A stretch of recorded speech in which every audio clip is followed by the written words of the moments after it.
What's up, guys? Here with you with FC Wonderkid, episode 103. Here with my guy, Bretson. How are you? I am about as good as Erling Haaland's hair getting let down because Erling Haaland is your man. He has now matched the all-time first-tier English record for 34 goals in a season. And my goodness, I don't think anybody could feel as good as him right now, especially because Manchester City is now in first place. Am I right, Alex, or am I right? Fuck. Man City are officially leading the title race. And I want to start by saying Arsenal, in my opinion, they didn't bottle it. They didn't bottle it in the match against Man City. They bottled it before with draws against Southampton in 3-3. Those were the matches. But you talked about Haaland, and I want to say Haaland is the first player since 1930 to score 50 goals for an English club across all competitions. He is inspiring the next generation, Erling Haaland, and it's just beautiful to see. But my main player, if we're going to talk about Man City, and Man City now being the leading title contender, it's because of Ruben Dias. Ruben Dias only lost once in his last 36 matches for Man City. He elevated the standards. He is the leader, and now I'm going to say Ruben Dias starts, and I would bench and sell Koulibaly and Van Dijk. Ruben is the best center back in the Premier League right now, and that's why Man City is going to win the Premier League. Three Premier Leagues in a row, Bretton. He's that guy. Ruben Dias. Guardiola's company. Boom. He has been that guy, but I will not give him all the credit because I think Akanji, I think Nathan Ake, I think John Stones in particular, they all deserve as much credit as Ruben Dias does. But you're absolutely right. When Dias is healthy, my goodness, he's the best hard. Yeah, I agree. I agree there. But the defense in and of itself is essentially what has allowed this Manchester City offense to thrive, not only in jump-starting it, but protecting it. And I just don't see there's still the possibility of a slip-up. I know for everybody that likes a little dramatic ending, everyone that likes maybe a little parody when it comes to the Premier League, I mean, they've got this locked down. Pep Guardiola knows how to do this, and Pep Guardiola showed so much. This is why he's one of the greats, right? He showed so much tactical awareness when it comes to that game versus Arsenal that I think he also obviously outcoached his protege, if you will, in Mikel Arteta. And Kevin De Bruyne, I do also have to say, Kevin De Bruyne reaffirmed, if anyone was wondering, that he is one of the best midfielders of all time in the Premier League with that match versus Arsenal. Okay. But my goodness, all-time 11. Kevin De Bruyne isn't my all-time 11 of the Premier League. No doubt in my mind. He is one of the greatest cams in the Premier League history. And Kevin De Bruyne has such a mad stat that shows how he's different from all the competition. Bruno Fernandes is special. Martin Odegaard's is special. But Kevin De Bruyne, since 2015, Kevin De Bruyne has 102 assists in the Premier League. In second is Christian Eriksen with 64. That's the difference. 40 assists. That's levels. Kevin De Bruyne, since 2015, elevating that, leading that position. I want to say that. And Guardiola, this Guardiola team is inspiring a new era of Man City fans. The culture has changed. Yaya Toure, Aguero, David Silva, a leader like company. These are legends and football heritage in the past 10 years in the Premier League. But now you got Haaland, Rodri, Kevin De Bruyne, Ruben Dias, Ederson. You got legends in the making with Guardiola. And you got to respect what Man City have done. Football heritage in the making. I wanted to give big credit to that. I saw you snuck Ederson in there. Would you really throw Ederson in there? I don't necessarily think he's up there with those other names just yet. The difference Ederson did, the consistency he brought when he came on to Man City for 40 million. I don't see goalkeeper problem any season. So I think he's worth it.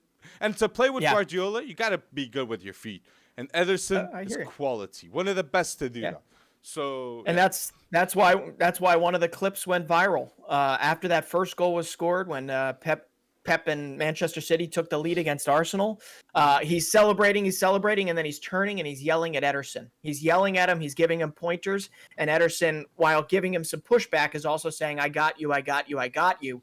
And that relationship, that working relationship, you're right. I mean, it's certainly what makes Manchester City tick. But listen, the difference in this particular season, right? This particular season for Manchester City, obviously, is Erling Haaland. True. It's Erling Haaland, man. And you already mentioned it. You mentioned the goals. You mentioned the 50 plus. You mentioned that we still got a whole bunch of games left that are, by the way, very favorable in Manchester City's light. Okay. True. But what we aren't necessarily mentioning is Erling Haaland is also up there with the same amount of assists this season in the Premier League as Bruno Fernandes, as Martin Odegaard, as Mo Salah, okay, as Trent Alexander-Arnold, as James Maddison, okay? He's got 7 assists this season, all right? And I understand, partly by his making, partly by his size, partly by his acuity, he's going to get assists with just how dominant he is at times and how big of a target he is. But, this is 41 goals and assists in the Premier League, arguably the top league on the planet. And Erling Haaland has come in and made it his wonderland, right? And now he's in the Ballon d'Or race. At Dortmund, he was special. But now Man City, he's giving guarantees to the world of football, leading the Premier League in a semi-final of the Champions League and in the final of the FA Cup. Erling Haaland can do the treble like Sir Alex Ferguson did with Cristiano Ronaldo. That was the last player to win a Ballon d'Or in the Premier League. Okay, Haaland can be that guy to contest with Lionel Messi. But one last shout on my end for Man City. I want to say, Man City are 8 games in a row winning in the Premier League because they got a player like Julian Alvarez that substitutes Kevin De Bruyne, okay, against Fulham. Julian Alvarez won a World Cup this season. He's got 13 goals and 4 assists for Man City this season too, and he replaced Gabriel Jesus, the best backup striker in the Premier League in my opinion,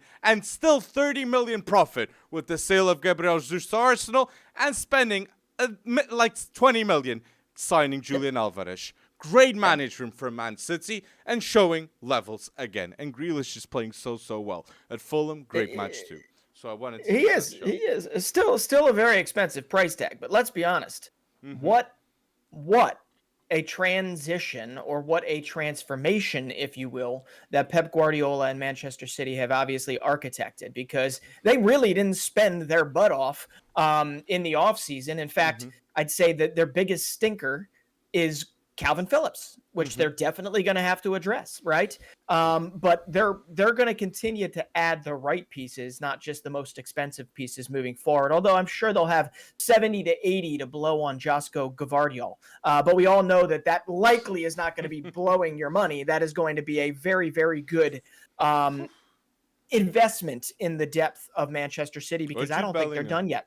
Or Jude Bellingham, that I don't think Haaland must be asking the board to get Jude Bellingham. I would, if Haaland manages to convince Jude Bellingham to come to Man City with Pep Guardiola, that's a dynasty. And that's, again, football heritage in 10 years' time. People will be remembering the squad with De Bruyne, Haaland, and the possibility of a Bellingham joining in. Guaranteed. But we need to talk about Arsenal. We need to quick mention Arsenal here, because Arsenal, they're going to face Chelsea at home, Newcastle away, Brighton at home, and Forest away, and then Wolves at home. I honestly think that they're not going to win against Newcastle and Brighton, as things are. Things aren't looking good, and how unfortunate. In their peak, the Arsenal have to face Newcastle and Brighton when they're in their absolute peak this season. That is so unfortunate. And my last thing with Arsenal is, Arteta had a successful season and the best season I've ever seen from Arsenal since Arsene Wenger days. He will return to the Champions League, and they haven't returned to the Champions League ever since Arsene Wenger too. So Big congratulations to Arsenal for that, and they must secure the second place for Arsenal fans to be happy. Wanted to say. Yeah. And they've got a roadmap to improvement. Although arguably, it really just comes down to how much of this season was something to build upon, and how much of it was a flash in the pan type of situation, right? There's no guarantee Thomas Partey remains injury or mostly injury free throughout the next season, right? To build upon this, there's no automatically assuming that Gabriel and Saliba continue to get better and better, or that Ramsdale didn't maybe revert to the mean. He hasn't been that great relatively recently, okay, when you compare him to the other top Premier League goalkeepers. So it's a question that I really do want to delve into as we start to look at their transfer policy for the offseason as this they need more wingers. They got to get the Saka extension, Arteta extension, sign a midfielder, and sign another winger that can play forward. That would be the best scenario. Rafinha and Moussa Diaby, those would be my suggestions for Arsenal and for a team like Newcastle that we can already see the news. So people, put down below what do you think Arsenal needs, and if you believe in us too that Man City are gonna win the Premier League. Tell us down below. So now with the top four, oh my days, I got things to say. And my first focus is going to be Newcastle. Newcastle deserve it. And I think Newcastle are going to get Champions League football for the first time ever since Sir Bobby Robson was coaching this club. They deserve it with players like Bruno Guimaraes, Trippier, Joelinton, Alexander Isak, with unbelievable runs, world-class signing, and justifying the 70 million price tag. For me, something that shows Newcastle has the best defense in the Prem, and this season, Isak, Callum Wilson, and Almiron, these three have scored 35 goals for Newcastle this season. Right. So I gotta respect what they were doing, and Eddie Howe masterclass right there. So they're my first shout out. But it's a very, very smart shout out because they still own the best defense in the entire Premier League. But on top of that, buddy, you mentioned him last, and I'm glad you mentioned him. Callum Wilson has been the decider for Newcastle over the month of April. He has outscored Erling Haaland in April, right? He has also set the record all time in Newcastle history for most goals in a calendar month. 15. Okay? Oh, no. He's got eight goals. 8 goals in April. Are you ready for this? He's got 5 goals in his last 3 games, and he has 15 Premier League goals in just 18 starts for Newcastle this season. I get it. He's 31 years old. He's injury prone. He's only got 5 caps to his name. But Callum Wilson is the perfect Eddie Howe depth striker, and it is showing this season. He's basically the Julian. He's basically the Julian Alvarez for Manchester City that he is for them, but except obviously Julian Alvarez has a much, much, much higher ceiling. And, Callum Wilson is like 10 years his senior. But listen, I got to give it a lot of it to Callum Wilson because, my goodness, if it weren't for Callum Wilson this April, Newcastle might be flagging still. They might be looking from the outside in at I don't know, but Tottenham still bottling it. Newcastle has been absolutely phenomenal, and I enjoy watching them, man. And I want to see where this goes. I agree with you. I think they are going to cement. You ready for this? 3rd place. They're in 3rd place. They're going to remain in 3rd place. They got 13 goals in their last 3 games. They're going bold, Newcastle. Yeah. Completely. And I love how you shout out Callum Wilson. And for me, it shows the quality of management. Newcastle and Man City have Callum Wilson and Julian Alvarez as backup strikers, respectively. Both are better than Man United's first striker. That is fact, in my opinion. Weghorst doesn't have still a league goal to his name, and that's why I'm going to say that Newcastle deserve that 3rd slot and 1st place with Man City. I think that will be the case. And you mentioned too Eddie Howe. Eddie Howe deserves a lot of recognition. And this season, I will say if Newcastle get the 3rd place, I would give the manager of the season to Eddie Howe. The management he has done, or Unai Emery. that went from this season with Aston Villa, from relegation battle, okay, to fighting for European places. This happened. That's absolutely phenomenal what Unai Emery did this season too. So it would be between the three. Managers of the season, Guardiola would obviously have to be there too. Oh, that's a hard decision. But Guardiola, anyhow. De Zerbi? Arteta? De Zerbi? Ooh, De I don't Zerbi's know. changing everyone. I'd say Brighton is the best team with ball possession. Brighton was winning 5-0 against Wolves. The Zerbi ball without McAllister, Caicedo, Colville. With a rotated squad. Unbelievable. With a rotated squad, Well, right? I think that's what you were about to say, right? Matoma on the bench. Yeah. Absolutely ridiculous. But listen, I think, okay, back to the top four here. Manchester United, I think, has already solidified fourth. I think after beating Aston Villa straight up, ending an 11 game unbeaten streak by Unai Emery and Aston Villa, and doing so while not playing very good football. Okay, I think Manchester United will be fine. I think really it's just fighting Newcastle for third place. And there you go. There's your top four. There's your group stages. And I think everybody's happy when it comes down to that, especially Newcastle in this particular environment. I think the only one on the outside looking in right now that could finagle their way up there over the next, however many games are remaining, I can't remember right now, is going to be Liverpool. Liverpool, it is, yeah. Brighton too. Yeah. Brighton too, but I think they're a little too far behind right now. I know they've got games in hand. But Liverpool, I like the rest of their season. Okay, and I don't know. You really, I want to believe Brighton could get in that top four. I know I've said it previously, but they do shut off at times. And to be honest, that 6-0 drubbing, Wolves they've been asking for it over the last few games. I know they've had some respectable results as Nunez comes back and is healthy, as Pedro Neto comes back and is healthy. But they've been asking for it based on things. So I don't know, man. Do you think with Qatar investment, Man United, and with the signing of Harry Kane, do you think Man United will finish second minimal next season? Second minimal?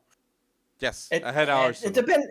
It depends on all the other signings that Arsenal make. But yeah, I think based on Qatari investment, you're talking about you're talking about having the transfer kitty to spend. But as we know, Todd Bowley has proven that it's not about how much you spend; it's about who you bring in and the relationships that you build. And Chelsea's still waiting for that to happen. You got Ten Hag. You got Ten Hag there. But let's see. It's gonna be a tougher fight for second next season. I think there's gonna be multiple squads that are capable of winning. But as of right now, Manchester City, they're gonna be favorites once again for next season. I agree. And I'm gonna say with Man United, in my opinion, I say next season Man United definitely can have Maguire as captain. In my opinion, they should let go of Maguire and keep Lindelof. It could be the third option or fourth option in Man United next season. I think he would do the job. You got Varane, Lisandro Martinez, and signing another centre back, I think will be the right thing to do. And Man United too, to get Harry Kane. They need Harry Kane more than anyone, in my opinion. And with Ten Hag, that he could win the Premier League. I want to say that. And Casemiro too. I want to stress upon this because, in my opinion, Casemiro was the best signing of Man United with Erik Ten Hag. He's the boss, he's the leader of the midfield, and he completely shows levels of difference when he's not on the pitch, and Man United have to rely on McTominay and Fred. Casemiro is world-class in the CDM position. Who has been the better over 30 signing? Casemiro for Manchester United or Lewandowski for Barcelona? That's a good question. I'll still go Casemiro. I'll say Casemiro because of the difference he has done for Man United, and they won a trophy after 5 years trying. And when the first season with Ten Hag, he won the League Cup. So that's why I'm so optimistic with Kane coming. So Well, I'm more convinced than ever Harry Kane wants to stay in the Premier League. 25 goals to his name this season, so I'm with you there. But if if for the same price or around the same price, okay, or even 10 or 20 million more, would you plan for the future, or would you Osimhen? just plan for the near future by bringing in Victor Osimhen? Exactly. I would still go for Harry Kane. Maybe I don't know. I think Yeah. Osimhen's better, but Harry Kane gives the guarantees in the Premier League. I'd still. But honestly, if it was me, my decision for Man United, I would get Jeremy Frimpong. I would spend the bank for Frankie De Jong, and I would get to Victor Osimhen. But if they get Harry Kane, I will not be disappointed. I think that's the best option for Man United. And they are, and two, I want to mention, Man United have extended with Garnacho 5 years. An important extension for the club for one of the best young wingers in the Premier League. Okay, the kid's got bags of talent, and now he will stay at Man United, guaranteed. But I want to talk about Liverpool too, because Liverpool, I think with Klopp, Liverpool next season will be competing to get the title. I think they're going to sign 2 midfielders, and I see Ugarte already being mentioned, and that is a very good name for Liverpool fans, and honestly, in my opinion. And I just want to say too, the style of play of Liverpool is changing right now. Trent Alexander-Arnold is playing more in midfield in that inverted role that Guardiola has adopted too. But in this new role, Trent Alexander has 6 assists in his last 5 matches, playing more in midfield. And next season, if he starts in this new role, I could see him breaking records in terms of assists for a defender.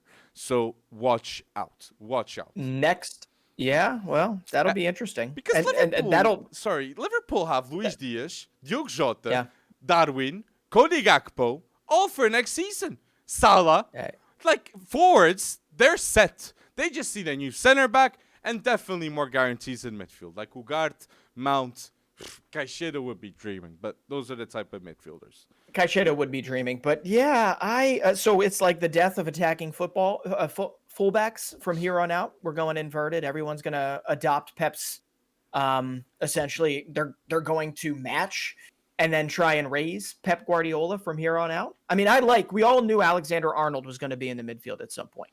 I'm a little surprised as how effective it has been, but then again, with how abysmal Liverpool has been and how inconsistent they've been at times, it makes sense to kind of go for things. I mean, they're going to be playing UECL and they're going to be playing UEL football likely next season, although they could maybe surprise some people if we get a little bit of a bottling job from others. So I'm excited to see what they bring in. I agree with you in some respects that Liverpool could wind up being a contender next season, but I don't know. Worrisome to me is maybe Virgil van Dijk's minor decline as of right now. And also you've got guys that have been injured quite a bit in Luis Diaz. Great to see him score a goal. Diogo Jota. And I just...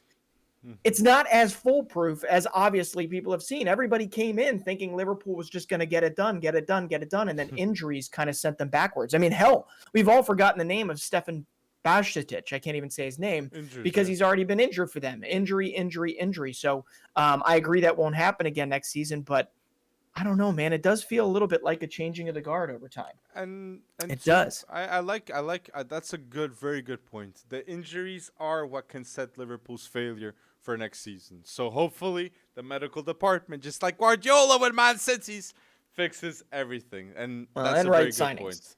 But bright signings, I just want to say Brighton, my last shout in the Prem, Brighton, okay, next season reportedly are going to get João Pedro. That's a terrific signing for £35 million.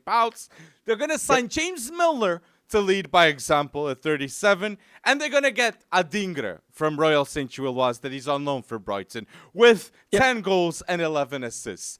3 unbelievable signings for Brighton that will definitely make them competitive to get the European spots once again. It is. So I want to say it's a little 35 million for João Pedro is a little worrisome for me.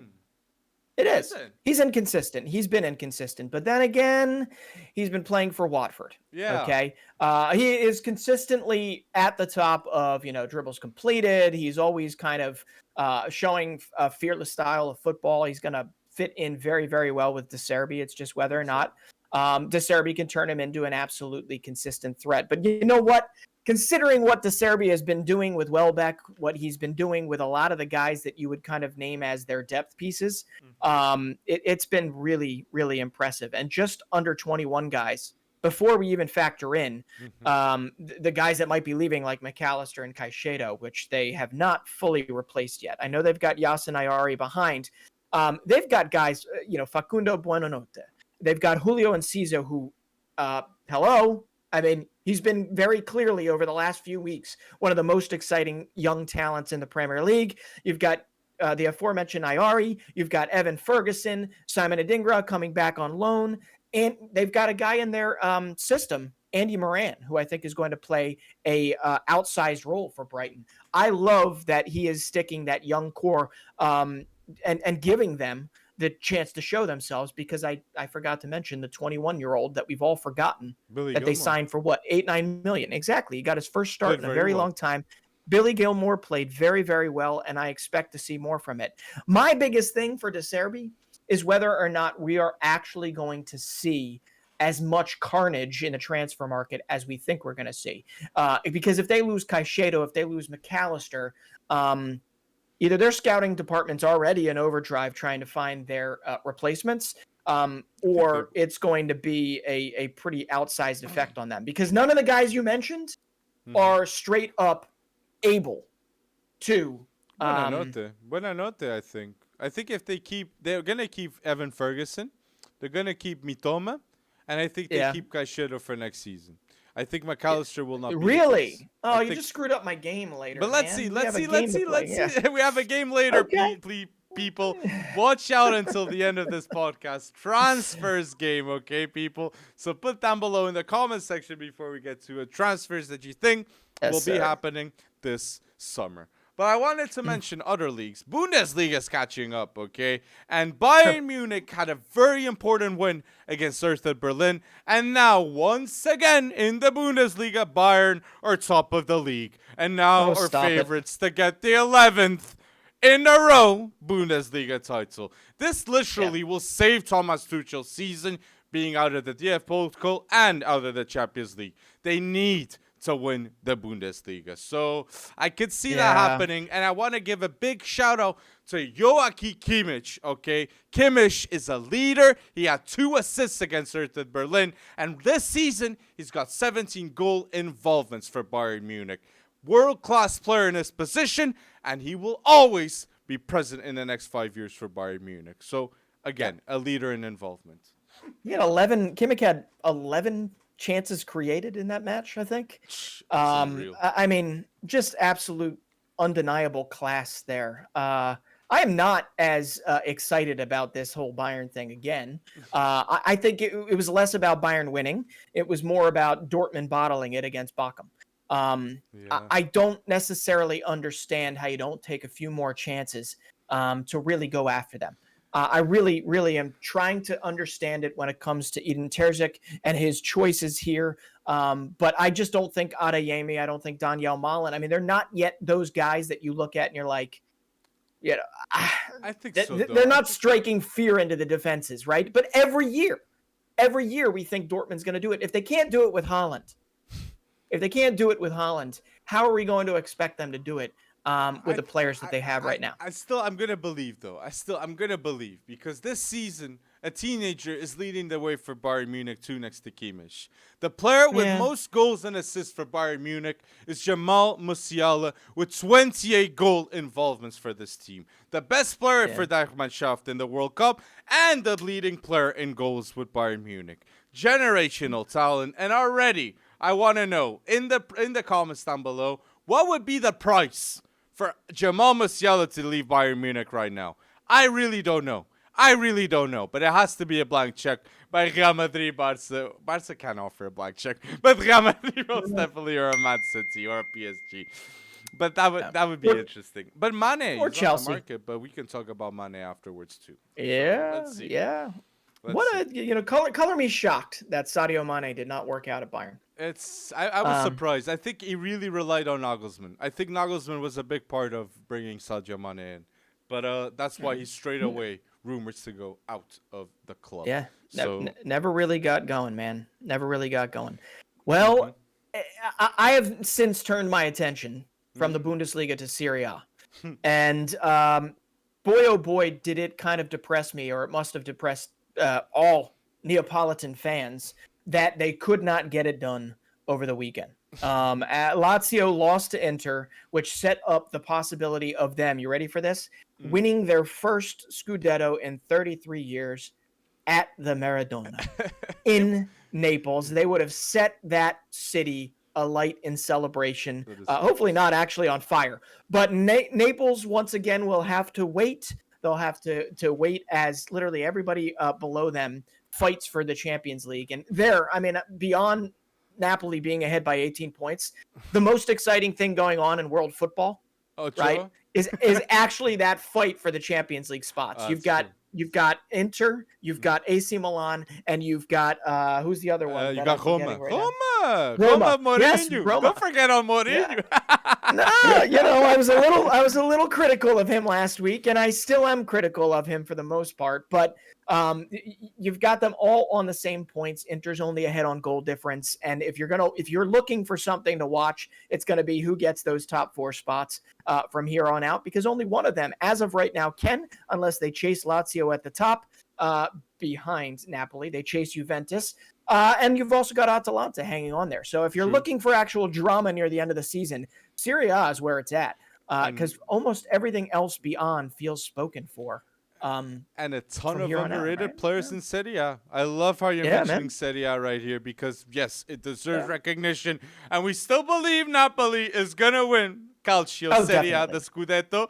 But boy, oh boy, what a game from Ochoa, 33 years old, and Ochoa for Salernitana is one of the best players in Serie A as goalkeeper. I gotta give big credit to him. Experience in the World Cup, showing at Salernitana. Again, man, he did it again. Salernitana is on a 9-game unbeaten streak. They were left for dead, and the majority of those are draws. But Memo Ochoa is the reason why, and that guy is turning into an ageless wonder, and it's actually wonderful to see, because Memo Ochoa is, I think most American football fans can at least look at Memo Ochoa and say, this guy's class, right? This guy is one of the best of his generation when it comes to Mexican football. But I love it, and good luck to them throughout the rest of the season. But doesn't change the fact, like, we're gonna get a whole lot told to us next weekend, because you've got Roma versus Inter, you've got AC Milan versus Lazio, and you've got Atalanta versus Juve next weekend. So you're going to get a lot of clarity in Serie A just next weekend. But we did get clarity. Inter beating 3-1 Lazio. That was a big result. And Lukaku seems to be getting confidence back. Chelsea fans better hope that Lukaku goes bold next season for Chelsea, because he's the only world-class striker they can have, or Armand Broja too, being back from injury. But you mentioned to Atalanta briefly. Big result too for Atalanta, beating Torino away from home 2-1. And my last mention with Roma against Milan, 1-1 game. The 2 goals came in the 90th minute from both teams. And Jose Mourinho, once again in European competitions, he's in his 12th semi-final in European competitions. He's a master in the knockout stages, and he can go to a final once again. I believe that will be the case. And mentioning Milan, that assist from the goal, from the 1-1 game with Roma, Rafael Leão had an assist. And I'm going to say Rafael Leão, in form, is the best player in Serie A. I'll say that, okay? Kvišak Kvaratskhelia has levels too, but Rafael Leão, when he goes bold, he's absolutely unstoppable, like we saw in the Champions League. For Rafael Leão, for AC Milan, at the age of 23, he's got 40 goals and 33 assists. This is a legend in the making for the Rossoneri. So please sign that extension, Rafa. Maldini, get it done and make the team of the generation, okay? They can dominate Calcio if they keep Mike Maignan, Theo, and Rafael Leão. They can. They will keep Tonali. So let's see. I wanted to say And if they can keep them all healthy. But yes, Rafa Leao, I mean, there's a reason he leads the league. He leads Serie A in big chances created. Obviously, he's up there in dribbles completed. He's all over the place and phenomenal. If again, we said it last week. If it weren't for that terrible stretch to start 2023, AC Milan would be obviously a whole lot closer to Napoli and maybe even nudging them. Probably still going to be off. But they were atrocious to start 2023, and they have since picked it up. And a lot of that is because Mike Maignan returned and Rafael Leao, for sure. But I'm saying, I mean, Roma versus Inter, we're going to find out. Inter's got Roma, they've got Atalanta, and they've got Napoli still left for the end of the season. So we're going to find out whether or not Lautaro and Lukaku can make sure that they solidify UCL again next season for Inter Milan. I think they'll be up to the task. But this is what to watch, man. Serie A has been a lot of fun this season with Napoli. 33 years, man. 33 years in the making. Napoli could wind up lifting this thing as early as, I believe, Wednesday if Lazio missteps again. True. I think so, yeah. I think if Lazio doesn't win, I think Napoli, they're definitely going to win it. And what I love about Napoli, after winning this, they're going to win the Serie A after so many years. And they have new legends in their making with Kvaratskhelia, Osimhen, and I'm going to say Min-Jae Kim and Lobotka. They're going to be legends long-term because their involvement for this team is unbelievable. Osimhen, Kvaratskhelia can be next to the names of Cavani and maybe Marek Hamsik with 1 or 2 more seasons at Napoli. So those are legends, man. And it's fantastic to see them being Spalletti making this happen too. So put down below shouts and who do you believe will be in the top 4 of the Serie A? We want to see those comments of the top 4 in Calcio. But if we're going to talk about Bundesliga, if we're going to talk about Prem, Serie A, we got to talk about my favorite league right now, La Liga, okay? Because there's an 11-point gap in La Liga, and it's official for me. Barcelona are gonna win the La Liga. And I also believe Lewandowski will be the top scorer of La Liga, okay? With 19 goals right now, he will be ahead of Benzema that has 17. Lewandowski's levels and guarantees too. So I want to say that my first shout. And Christensen this season, he's one of the best free transfers I've ever seen in football. I'm going to say that. On ball, he's unbelievable. And Barca have one of the best defenses because of Christensen being involved too. Bargain of the decade. Christensen.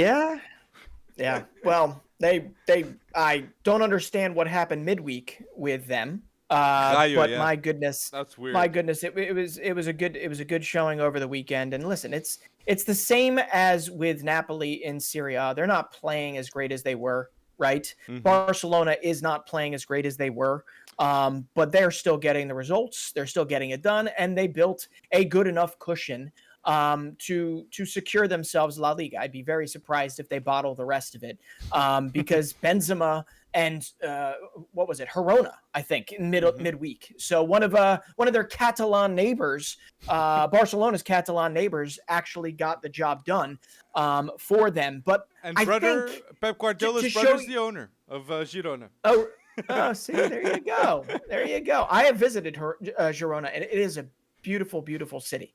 I just don't like the racism on Viking. That's what I don't like to see from Girona. Of course. And that unfortunately, Vinny's seen that not just in Girona. Yes. He's seen that everywhere in Spain right now. Everywhere he's gone in the UCL as well. It's pretty ridiculous how mistreated that man gets. But back to Barcelona football. I think to tell you where Xavi's head is at in terms of whether or not he thinks he's going to secure La Liga, all you have to do is look at who he was able to hand a debut to, and that is 15-year-old Lamine Yamal. Okay, there is no questioning Lamine Yamal's wonderful talent on the ball, but should a 15-year-old essentially be anywhere near the Barcelona 11 right now? Yes. No. But yes. No, I'm happy absolutely to see Lamine not. Yamal. I'm happy. I'm happy to see Lamine Yamal. What is the name of our podcast? I know, but what is the name of our podcast? It is FC Wonderkid. Of course, I'm happy to see it. But do you need to have him in there? There are other players within La Masia that deserve the opportunity right now. This is all contract negotiation crap to get Lamine Yamal to sign his future to Barcelona and convince him that he is part of the team. If you look at the 10 youngest players ever to play for La Liga, to debut in La Liga, you would only remember one of them. I could sit here and I can name them all, right? Name them. Sanson, Oscar Ramon, Erastorza, Cubiala, Olinga, Jose Antonio Reyes. You might remember that name. Rafael Obrador is one that still could make it. Okay, he's young. I think it was for Mallorca. I think he's a very good player. Luca Romero, another player that you really haven't seen much of, but That's he true. could also make it. Still young. The only one you're going to know here went through the topsiest, turviest, slaloming his way through world football to get to where he is right now for Arsenal. And that is the youngest, Martin Odegaard. Okay? So I'm talking about one out of that 10 or those 9 others. Okay? And now it's Lamine Yamal. All right. And I get it. Hopefully this is not like we're going to make him first teamer. We're going to make him first teamer. But at 15, he should not necessarily be part of this. He really honestly should. He should be guarded and he should be told to wait because Barcelona is worth waiting for. For a moment of comparison, though, it is pretty ridiculous that Lamine Yamal shared the same stadium, if you will, as Joaquin at 41 years old, going off into the sunset. Unfortunately, he left the match before Yamal came in, I think, with a knee injury. But at 41, his career is ending. And at 15, Lamine Yamal's career is starting. And in between, there's like 4.5 World Cups. It's absolutely unreal what is happening there. But I'm more worried with Lamine Yamal at 15 years old. I understand the skepticism because it's true. Yeah, I mean, Lamine Yamal too became, I think, the youngest player for Barca to play in the UEFA Youth League. He was the youngest to be called up for Barca, and now the youngest to have a debut at 15 years old, 9 months, and 16 days. That is mad, and I love to see that he has Moroccan citizenship too. So what a season it's been for Moroccan football, but I think we all know that he's going to pick Spanish football for Lamine Yamal. That is another shout out. But what I love about Barca, beating the derby, with Real Betis, for the listeners at home, 4-0. It's a big occasion for Barca citizens at Barcelona against Betis matchup. And this season, Barcelona have won 100% of their matches with Gavi, Pedri, Frankie de Jong, and Busquets on the pitch. The fluidity is just different, and I will reiterate again that Pedri is a top 3 center mid player in the world. The game is different when Pedri is present.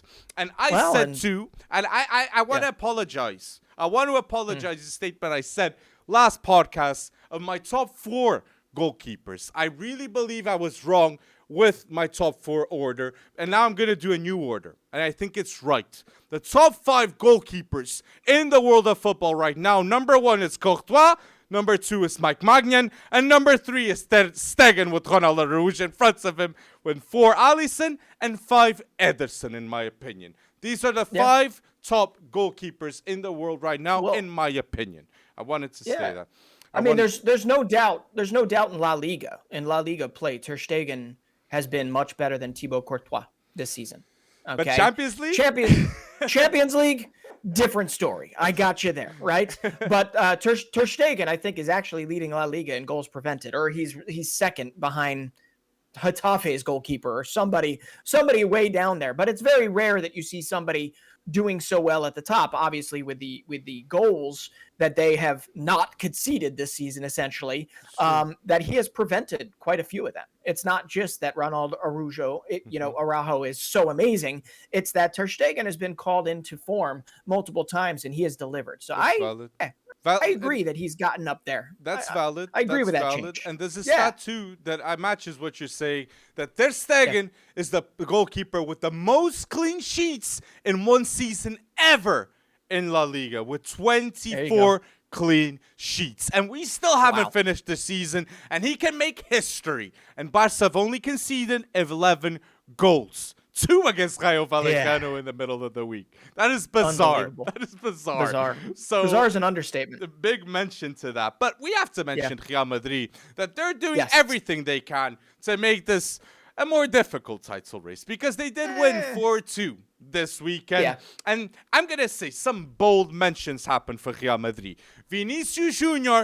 in back-to-back seasons now has more than 40 goal contributions. He is the best Brazilian in football right now. And Vinicius Jr., if they win another Champions League, he's a top 3 player in the Ballon d'Or, in my opinion. In my opinion. Yeah. Interesting. Top 3. Top 3. If they win the Champions League again. And look, if I'm a Real Madrid fan, I wouldn't be banging for Mbappe if I see a duo like Rodrigo and Vinicius Jr. Ever since he's touched those knees, Rodrigo, of Ronaldo Nazario, he's been different. This season, he's got 10 goals and 10 assists. That's guarantees an improvement from last season. Beautiful assist to Benzema. Absolutely beautiful assist. But hey, we got to talk about the man, right? The reigning Ballon d'Or champion, essentially. Karim Benzema. I mean, his hat trick brings him to 236 total La Liga goals, which is 4th in La Liga history. Some dude from the 1940s is right above him, which he'll pass likely next season if he stays at Real Madrid, which we expect him to. Okay. And then beyond that, I think we know who first and second are, right? Ronaldo. Yeah. So I don't think he's got the runway left necessarily to chase those two, Cristiano Ronaldo and Messi. But my goodness, it's a testament to what Karim Benzema is to Real Madrid. And I am gonna be very, very interested to see what a Vinicius Jr. led Real Madrid is like in the future if Karim Benzema, or when Karim Benzema does leave Real Madrid. But I like that, what you're saying. And this month has been such special for Benzema. It was a Ramadan month, and this month, Benzema has 3 hat-tricks in the month of April, okay? The longevity of Benzema is unreal. He will become, yes, the 3rd all-time goal scorer in La Liga, and he played with Bale and Ronaldo, and now he's playing with Vinicius Jr. and Rodrigo. That is greatness, okay, for his involvement in longevity. It is, and yet the damage was already done, man. They have gotten little to no closer to Barcelona at the top here, and obviously that's a testament to what Barcelona did throughout the season. I mean, it's a testament mainly to their defense, and even after those 3 hat tricks in this Ramadan month. Okay. Lewandowski, who technically was in I'm putting up quotation marks. I don't know if you can see them. Technically was in a rut, right? He was in bad form. You know, he's still leading La Liga in goals, right? So that's also a testament to the fast start that Barcelona had in La Liga. Now it's whether or not they can start to make another Champions League contender in the future. So big development though for Real Madrid in this particular match over the weekend. And after that shock, 4-0 loss to Girona at the hands of a former Major League Soccer star, Luka Modric, thigh injury. How worried are we? And he won't play the first match against Man City, reportedly, maybe. That's tough. That makes tough. the difference. But this is why you have that depth, and it's put up or shut up, right? It will be Tchouaméni, Camavinga, and Kroos, I think, if Modric doesn't play. And it will be a big statement for Camavinga, because the world will be watching against Man City. I completely agree. And I want to say a bizarre fact for Real Madrid fans. Last thing on my end with Real Madrid is this has been the best season statistically for Marcos Asensio for Real Madrid. He's got 19 goals and assists, and he's in the end of his contract. I think Real Madrid fans will not want to keep him because this is his best season in 7 years. And he's not being unbelievable. So let's wait and see what happens with Marcos Asensio. But put down below what Newcastle? you La Liga for free. I'd get Diaby. I think Asensio. You're not free though. No, not for free, but Asensio will cost like 15-20 mil just to sign. Yeah. Or even 10 mil. But I don't think he offers the same guarantees as Diaby for Newcastle. I hear you. I just part of me, and one of these things I want to do in the future, as we get closer to the transfer window, is we all know the guys at the tippy top of their game right now, and those guys are going to be absolute hot commodities. They're going to command the big transfer fees. I want that short list right below him. I want that short list right below him. And Asensio, I mean, again, if you can keep him healthy, Asensio has shown that he can do some damage. It's just a matter of finding the right next best move for him. And my guess isn't that he goes to the Premier League. He likely stays in La Liga. I think so. But even Barca was referenced. But people, put down below, what do you think will happen in La Liga? But we have here a segment here at the end of the pod, and does involve transfers to know your thoughts too, if you match what we believe for players that are going to leave and players that are not going to leave. So put down below in the comment section before we get to it, transfers that you definitely think will happen this summer in the transfer market. But yes, Bretton, we're going to go bold with this. We already, yes. So here's what's going to happen. I'm going to name you a name. You're going to then tell me what your percentage certainty in your mind is that they leave. So 0 to 100%. 0 obviously being you have no certainty that they leave, they stay. 100% being they're definitely out of here. And then I want you to give me your first thought as to where they go. I'm going to warm you up with a relatively easy one because we also missed a little factoid about him. I'm going to say Harry Kane to start.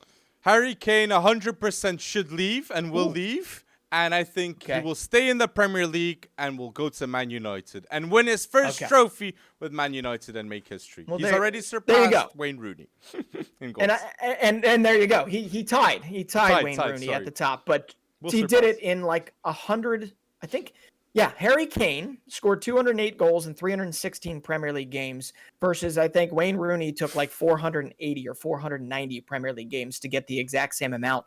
So I think with 25 this season, Harry Kane deserves a whole lot more credit for what he has done. It's absolutely ridiculous. And I think next up, it's going to be a little tough is the incomparable Alan Shearer up ahead. So Harry Kane, you say Manchester United, and you say 100% that he is leaving. That's interesting. Now, we're going to go back to the Bundesliga since you like talking about that. Because there's a development here, and I'm going to say Florian Wirtz.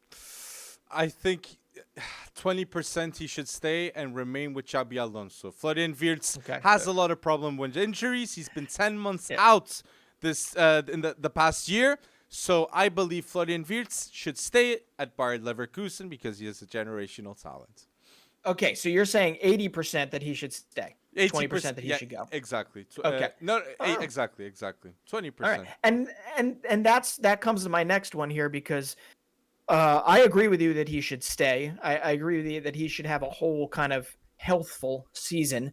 And I do wonder in this next one how much Xabi Alonso's start at Bayer Leverkusen is going to kind of weigh on these other ones. And that is Jeremy Frimpong is my next one. 100% leaving. Jeremy Frimpong is 100% leaving to the Prem. The speed on him, the ball knowledge of where to be on the pitch, he is a special wing-back in the making. So 100% I think Jeremy Frimpong will be leaving. World-class player in the making. But you don't think Xabi Alonso has the clout to potentially keep him in the Bundesliga? Because I think the same markets for Wirtz.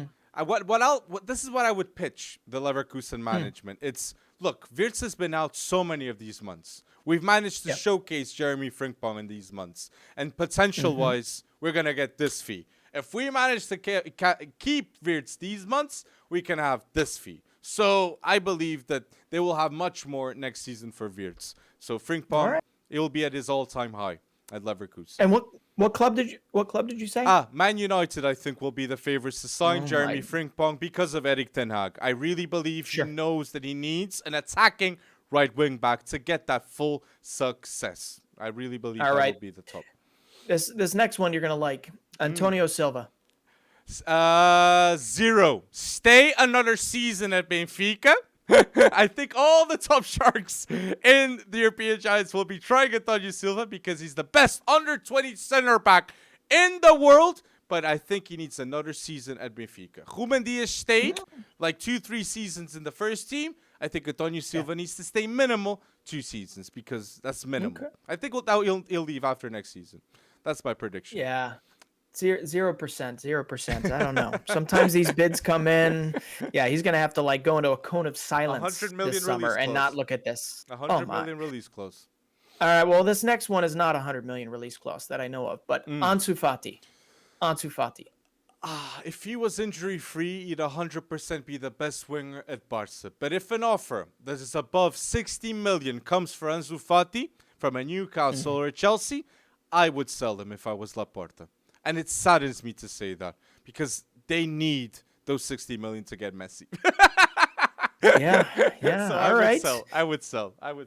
And where do you think he'd wind up? You think he'd stay in La Liga or Premier League? Prem. I really think Prem clubs are fascinated with Ansu Fati, and his agent is Jorge Mendes. So he is the third, I think, or fourth in the most well-paid for Barca. So that can be problematic if they're going to get Messi. So I think the Premier League, that's where the clubs will match the same wage.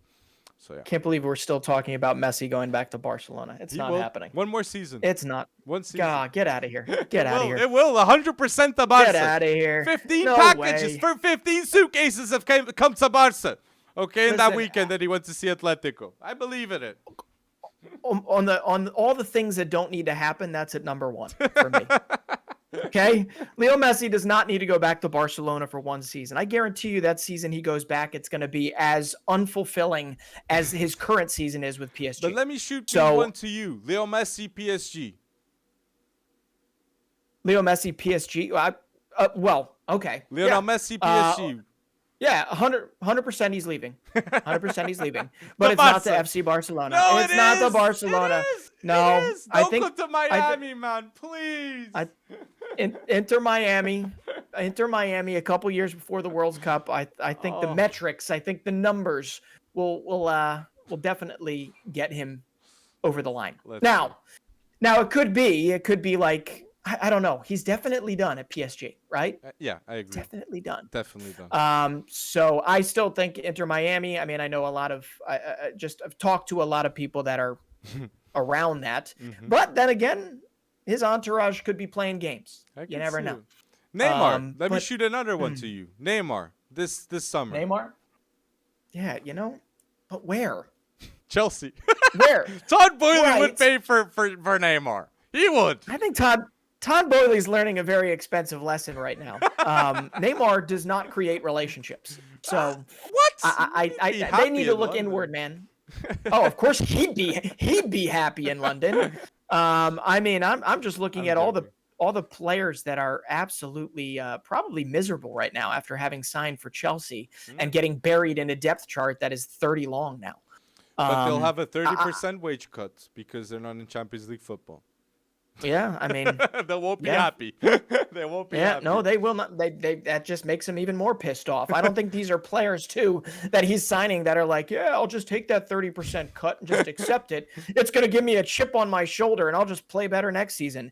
True. It goes beyond just playing better for Chelsea. And I'm actually glad that we've refreshed things and not talked about the ills that are Chelsea, this particular one, but I'm pretty sure that in 104 and 105, we're going to be revisiting Chelsea. But let me ask you, Pulisic, though. Third in a row, This is my last one. Pulisic. Do you think he will? Yeah. What will happen next summer for Pulisic? Yeah, so I'll say 75% go. Obviously, if Poch comes in, Pochettino comes in. I know that there's a soft spot. I know. What? New son? Will Pochettino make Pulisic his new son? Oh my gosh, I don't know. I think 75% he's got to go. He just has to go. Their depth chart too big with his injuries. He'd be better off. He'd be better off at a Newcastle. I like that. Honestly, I like. Be a whole lot better off at a Newcastle or Bayern. For that said, I doubt Bayern's looking to sign him. No, but no, I don't think Bayern. But that's interesting. It'd be interesting. It is, but yeah, Pulisic has to go. So, but I am going to leave that 25% handicap on the fact that new boss seems to be Pochettino. And I do have to ask you, this is completely out of the vein of the game. Do we really think Nagelsmann is going to sign for Spurs? Look, if Nagelsmann or Ruben Amorim sign for Spurs, that will be the best thing that can happen in this terrible situation and mess that Tottenham are in. These are two experts for a rebuild. Ruben Amorim would save Tottenham, okay? And they brought in Pedro Porro already, especially with the departure of Harry Kane. They have to rebuild. They must. So, well, Someone's going to have to hit the reset button on Pedro Porro too, because his He's not a bad defensive player. liability is no, he's definitely not a bad player. I just think, I mean, you're looking at a guy like Eric Dyer has had some of the most shocking performances. Cuti Romero is on the short list to be team of the season. True. Right? In the defense, over Lewis Dunk. Lewis Dunk was not even kind of nominated. He was definitely not nominated. What? For that. Yeah, he's not in it that I know of. I mean, it's disrespectful that he doesn't get a call up for England too. Now you say he's not even in the talk for best center backs of the Prem this season. Disrespectful. Captain of Brighton, man. Oh my God. Lewis Dunk's not there, but Cuti Romero, Luke Shaw, Zinchenko, Thiago Silva, Ben Mee from Brentford is there. Oh my gosh. Luke Shaw. Yeah, I don't think the only thing I can think of. No, I mean he's filling in relatively nicely right now with obviously the injury crisis in Manchester United's back four. But when it comes down to it, Lewis Dunk not being there, regardless of the fact, yes, he has conceded the most penalties in the Premier League. Mm-hmm. But aside from that, I mean, come on. Lewis Dunk has been, for all intents and purposes, next to John Stones, the best English center back in the league right now. And I guess it's questionable that we can even call John Stones a center back right now. That man is turning into one of the most important pieces for Manchester City and their run for the Premier League title. So it's great to see. So I got one more for you, and then we can potentially sign off here. I got to give you the big one here because I want to know. It sounds to me you've already given your answer if we kind of rewind back to the beginning, but Jude Bellingham is definitely on everybody's mind. I really think Jude Bellingham's going to go to the Prem before eventually going to Real Madrid and becoming a Galactico. So I think the best decision for his career for Jude Bellingham would be going to Man City with Pep Guardiola and Erling Haaland.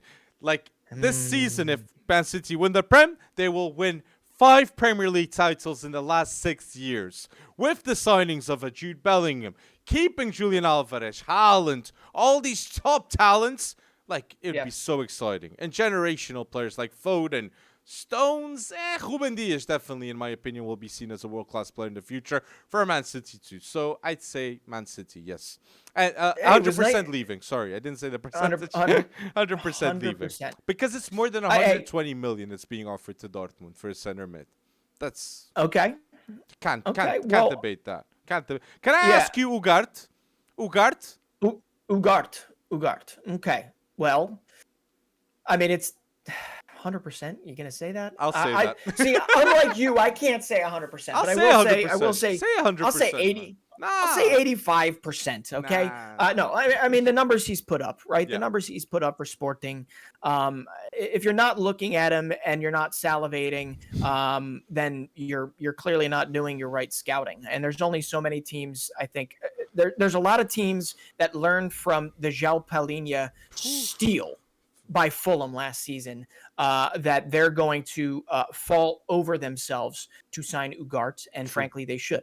Ugart will be better than Palhinha long term, in my opinion. Yeah, I'll say that. Uruguayan, defensive mid, 60 million release clause. He's still young, top in tackles in the Champions League in Primeira Liga.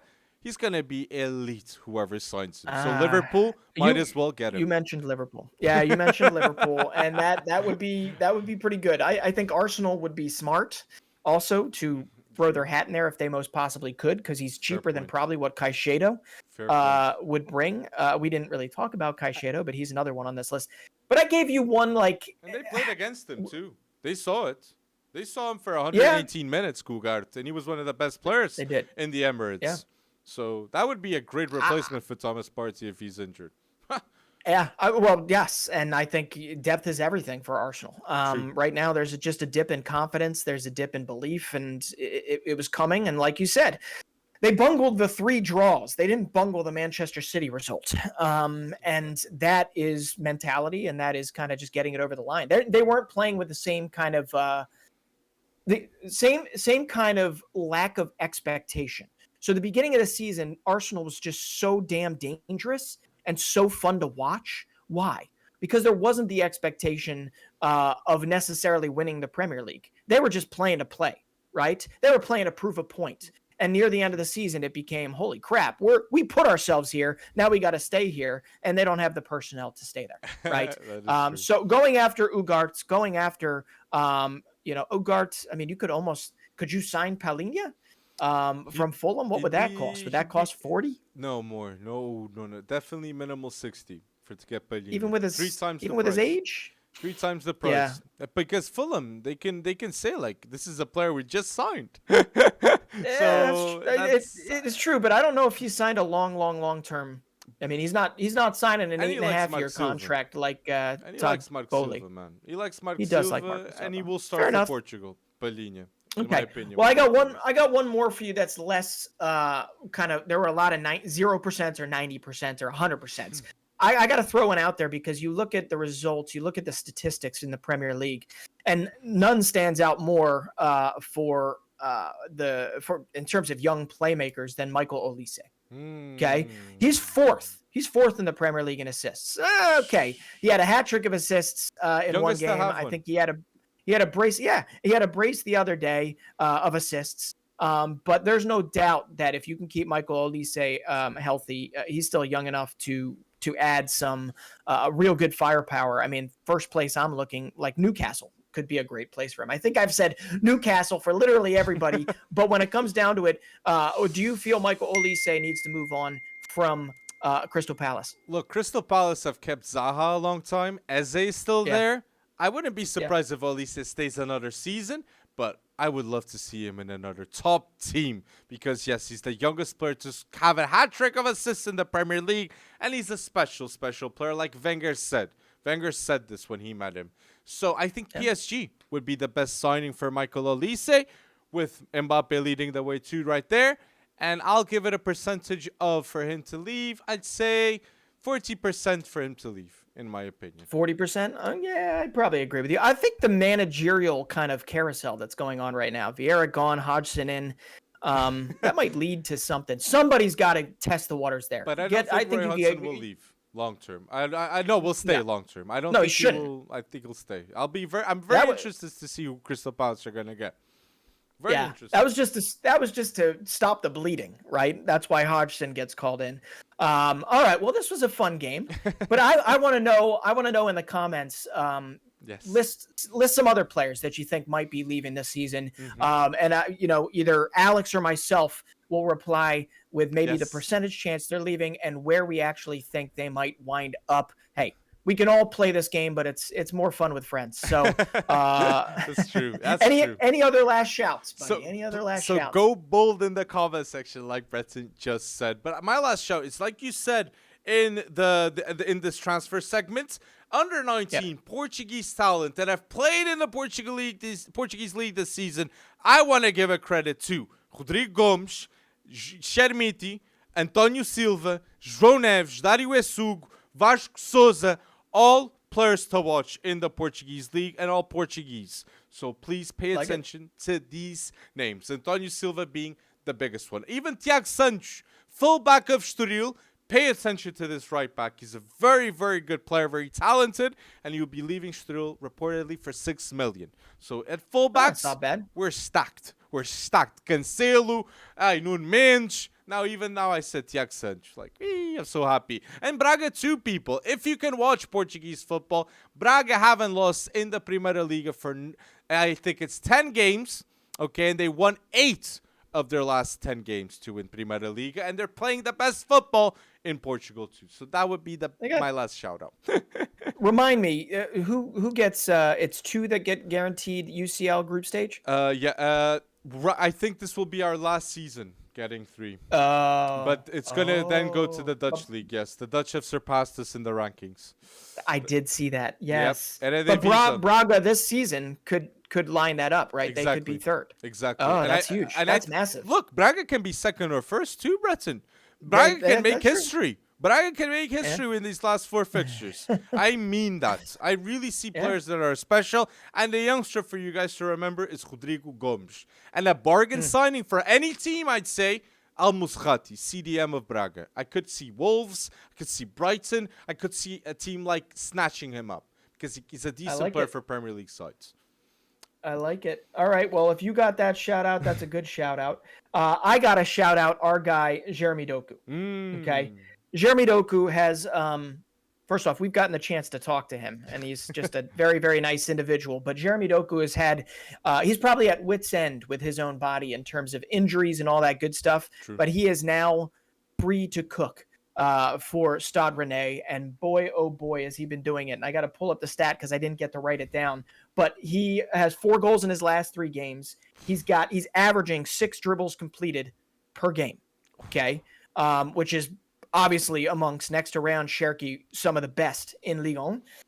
And he's got 7 goals in just 9 Ligue 1 starts this season. So if you keep the man healthy, the future of the Belgian wings, okay, if you can keep the man healthy, he's going to do some big things. So if you're looking at Ligue 1 and you're looking for the next guys to be picked up by PSG, Jeremy Doku could be leading that list if you can keep him healthy. But Doku's been great. And not just PSG, Southampton did pick up Kamaldeen Suleiman, and that was his partner in crime last season. So Jeremy Doku could be going to the Premier League. But if you're listening until now to episode 100, I'm sorry, you mean who? Sorry, you mean the championship. I'm sorry, because Southampton will be going to the championship. Oh, but a lot of players still gets from Southampton before they go to the championship for next season. If I was any team in the Premier League seeing Southampton go down, I'm thinking about Ward-Prowse, I'm thinking about Salisu, I'm thinking about Livramento, Gavin Bazzuno even in goal. There's quality